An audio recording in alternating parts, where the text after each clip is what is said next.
Hey y'all, figured I'd give you a little tutorial about how I change a tire and the tools I use. Goes fairly quickly, maybe about 10 minutes tops. Generally I use Tusk tire irons. They're fairly shorties, got a rounded tip on them. Motion Pro makes one very similar to this. I also use a Tusk bead seater, or locks it in place, makes it a little easier. You don't have to use this, but it helps. You'll need some sort of way to get the valve stem out of the tube. I get a little slime valve stem remover and drive the cleaner out of it. It packs really well in your fanny pack.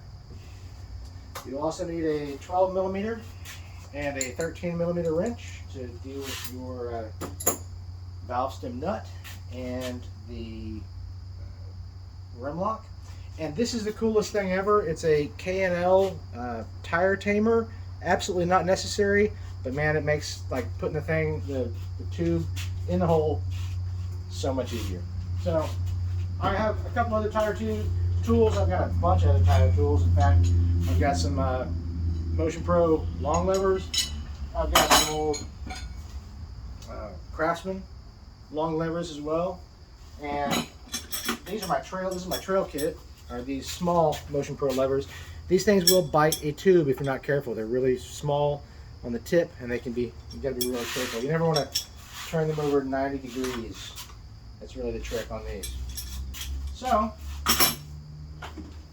let me spend a couple minutes and get this tire off of here and remount it. Let's see what happens.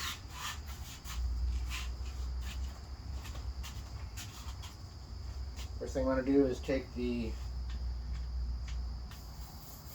valve out of the stem. Get that in place. I'm not going to lose it. That's kind of important. I'm going to use the 12 millimeter wrench to remove that nut.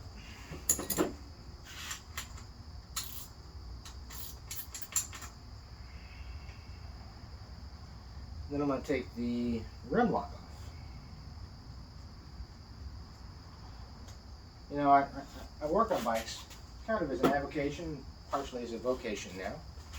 But anyone who rides a bike should be able to change their own tire, should be able to fix a flat on the side of the road. Last trip I took, I had a flat on the freeway. The bike felt squishy as I was taking a turn, and sure enough, being able to change that thing in 15 minutes sure made the difference between ending a ride there and having to call somebody to help me and being able to make it out alone. So I'm going to pop the bead on this.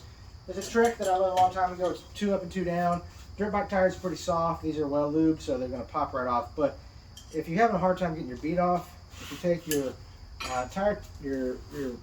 tire irons with the spoon side up like that, we'll pop 2 in. Take one, and you're going to cross them over. Go 2 up and 1 down. That's going to pop right off. Honestly, with a dirt bike tire, it just pops right off. So I'm not going to worry about it. Then you got to break the bead on both sides.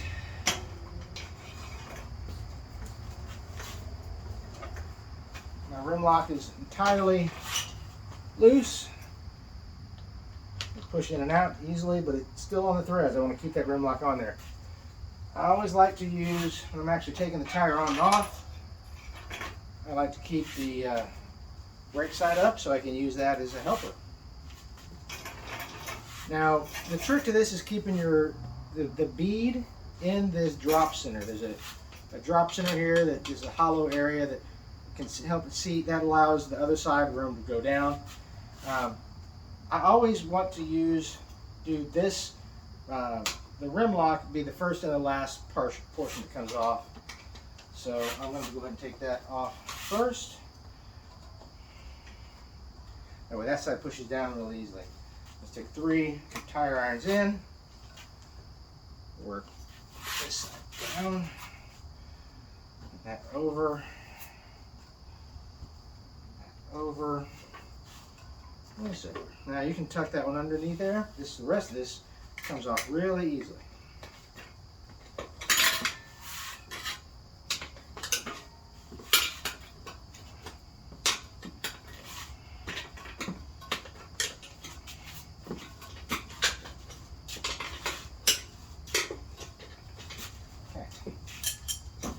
Off. It's nice and loose. I take my tube out. Now the tire tamer is a nice thing to have. It hooks underneath here, gives you access to pull the tube out. Say that. There we go. Get that bit out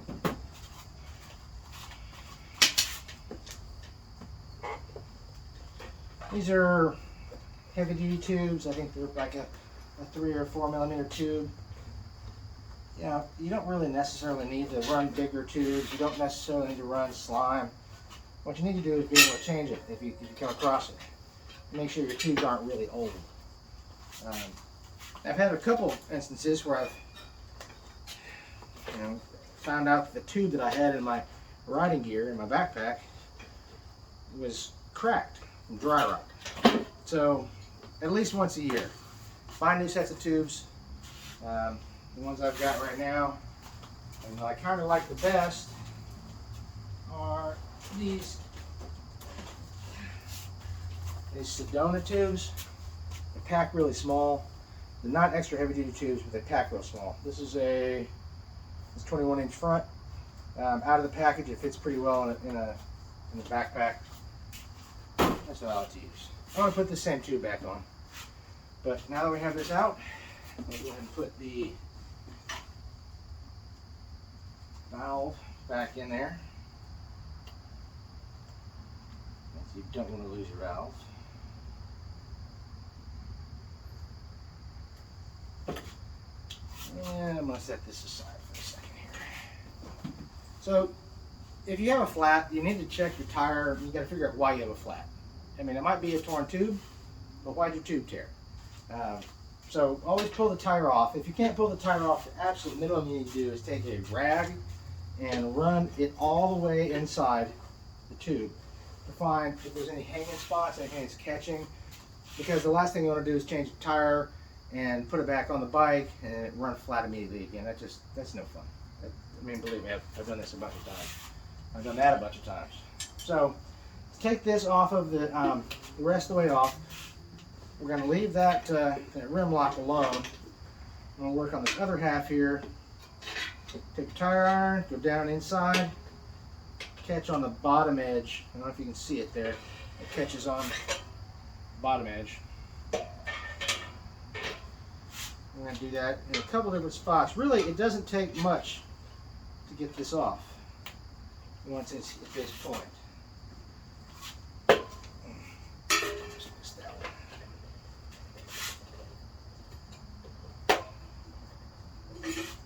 Hook that one underneath the brake.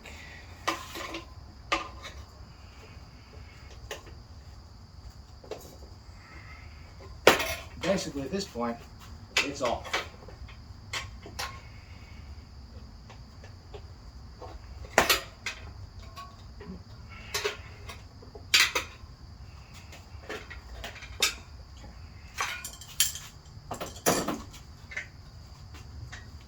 So you notice the tire goes on at the rim lock first.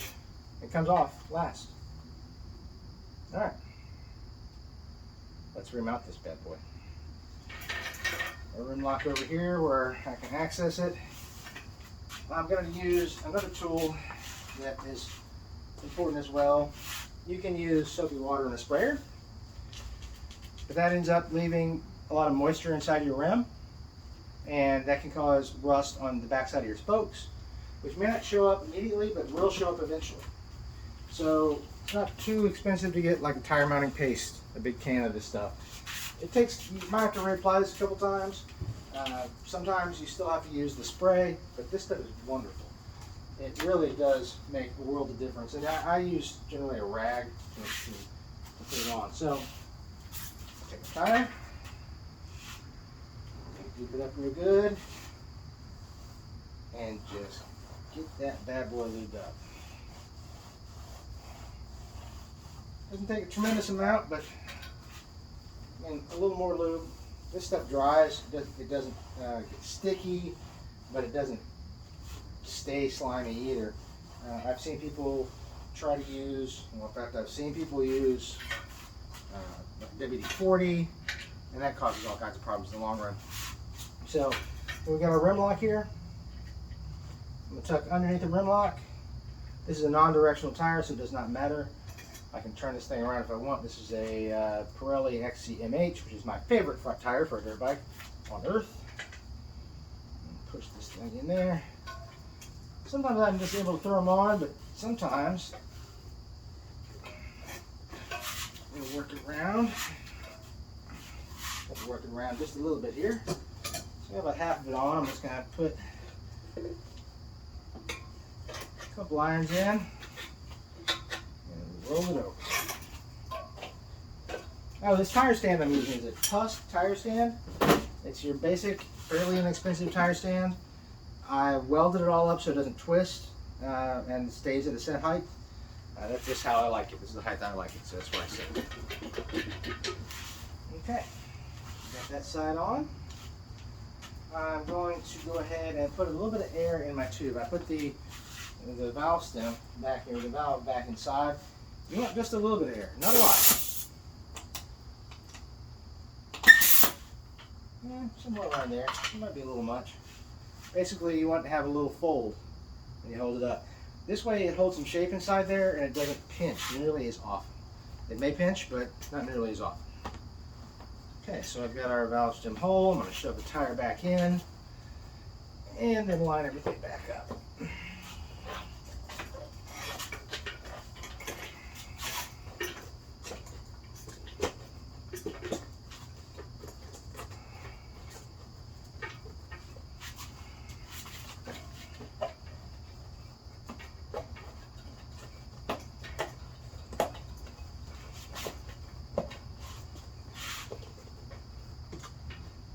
And changing the tire is not that hard.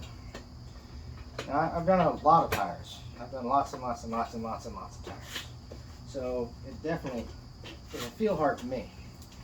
Now, I'll tell you, when you're on the side of the road and you've got 5 guys waiting on you, because you should never really ride with more than about 6 guys in a group. You have 5 guys waiting on you to get your cumulative stuff together, and you're the one with the flat. You need to make sure that you're not that guy that can't change the tire. So I'm going to go ahead and take the rest of the air out of this. Let's go. Because being the guy that can't change the tire means you're holding everybody else up. You don't want to do that. Alright. So my tire stem is lined up with the tire stem hole. Again, you don't have to do this. There's ways you can do it pretty easily without this tool, but this K&L tire tamer is a really nice tool. It just opens everything up and makes this part of it feel pretty easy. There you go.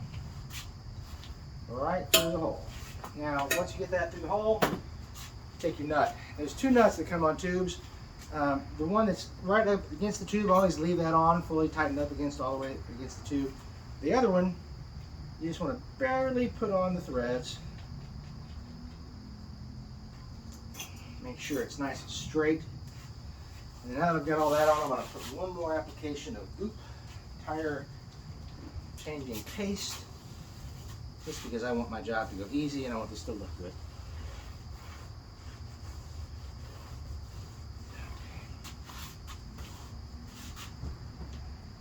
And again, 3 tire irons is all it takes. So I start and stop at the tire at the rim lock. I'm going to take and 3 irons, go across here. I'm going to push the lock in as I come past it, and as soon as I come past it, I'm going to put my lead lock in here. That's going to hold that in place. Again, the very first and the last place I want to do is at the rim lock. I want to make sure that rim lock moves clearly, easily. You can't push the tire down in the bead or in the drop center at the rim lock, so that's the first and last place you finish. So that's all good there. I'm just going to work it around. Small bites. With these tire irons, they're really good about not biting tubes. Again, I don't have a little bit of air in the tube, but not a whole lot. If I was using the smaller ones that have a sharper tip, I'd be really careful not to turn past about 90 and let the tire slip in. Even I'd probably push the tire in a little bit. That's what I kind of have to do on the trail. But for the most part, everything goes pretty simple. Work your way around. If it's hard, you're doing it wrong. Now, you haven't seen me push down much on the backside of the bead, but I'm about to have to. So now I got to push this side down because I'm working here and I want that part to pop in.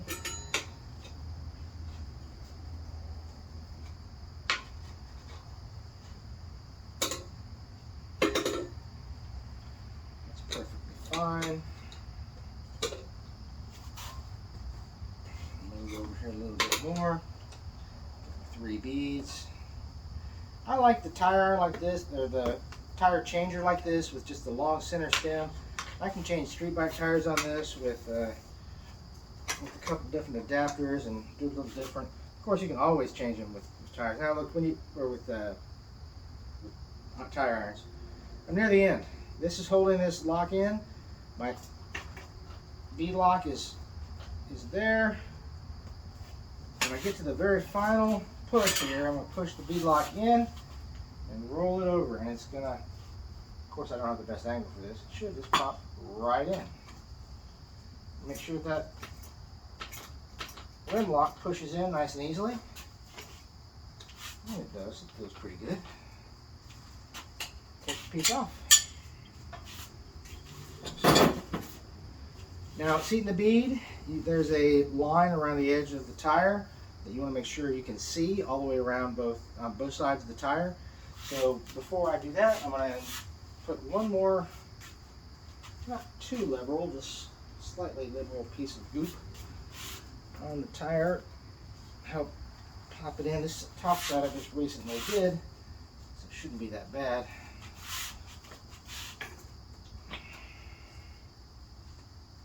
You want to slide in. You don't want to have to unair and re-air your tire a few times. Okay, there's that.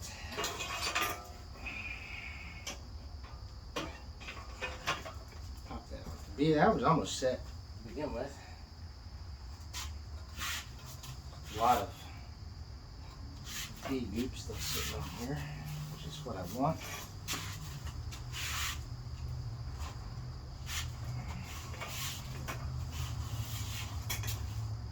Alright, let's see how it pops in place. Got rim lock, it's got motion on it. I'll go ahead and tighten down my valve stem with a 12mm wrench. These ratchet wrenches are like the bomb. I don't know how we survived before these days, but we did. Then let's go tighten this down. I'm not going to tighten it down all the way because you don't really ever want to tighten this part all the way down. In fact, once you get this all seated, you want to put the valve stem cap on and then back this nut up to touch the cap. You want to have it where this can move a little bit.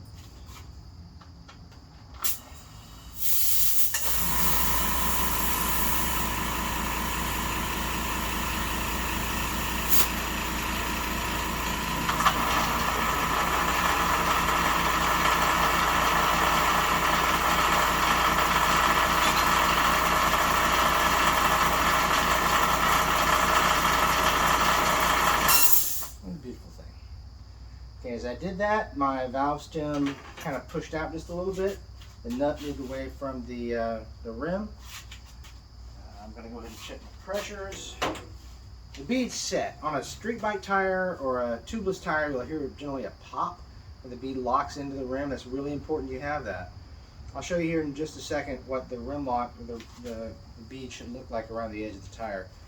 If it's not even all the way around, doesn't look the same all the way around, you've got a problem and you should just dismount, or not dismount it, but air it down, pop the bead back off, lube it up again, and try again. So,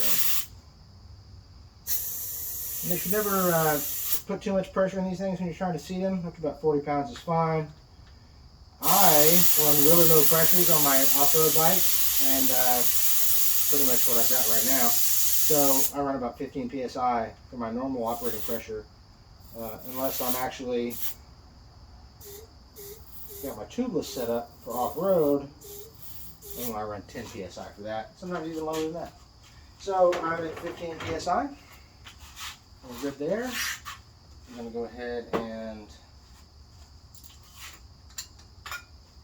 put my valve cap back on. Valve cap goes all the way tight, and then you back the nut off up to the valve cap. So there should be a little tiny gap there.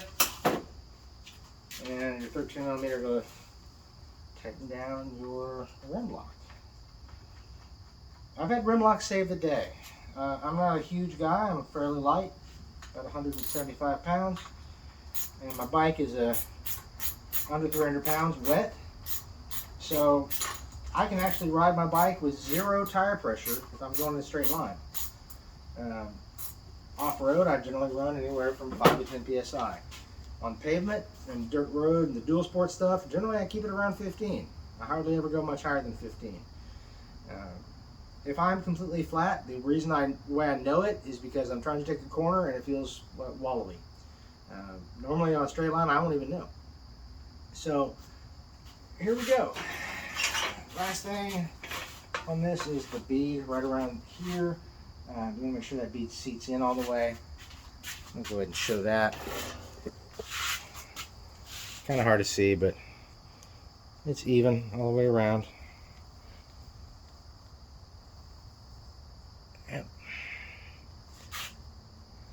Yep. Again, thank you all for watching. My name's Roland J, otherwise known as Joel. I run a little garage out here in Lake Charles, Louisiana. I work on all kinds of bikes, do all kinds of stuff. Certified motorcycle mechanic straight out of high school. Gosh, almost 30 years ago. I've been doing lots of stuff other than this since then, but I've been doing a lot of this too. So if you need any work, give me a holler. If you got any questions, you want to make any comments, I'd love to hear what you have to say. Just keep it nice. This is a family show. Peace out.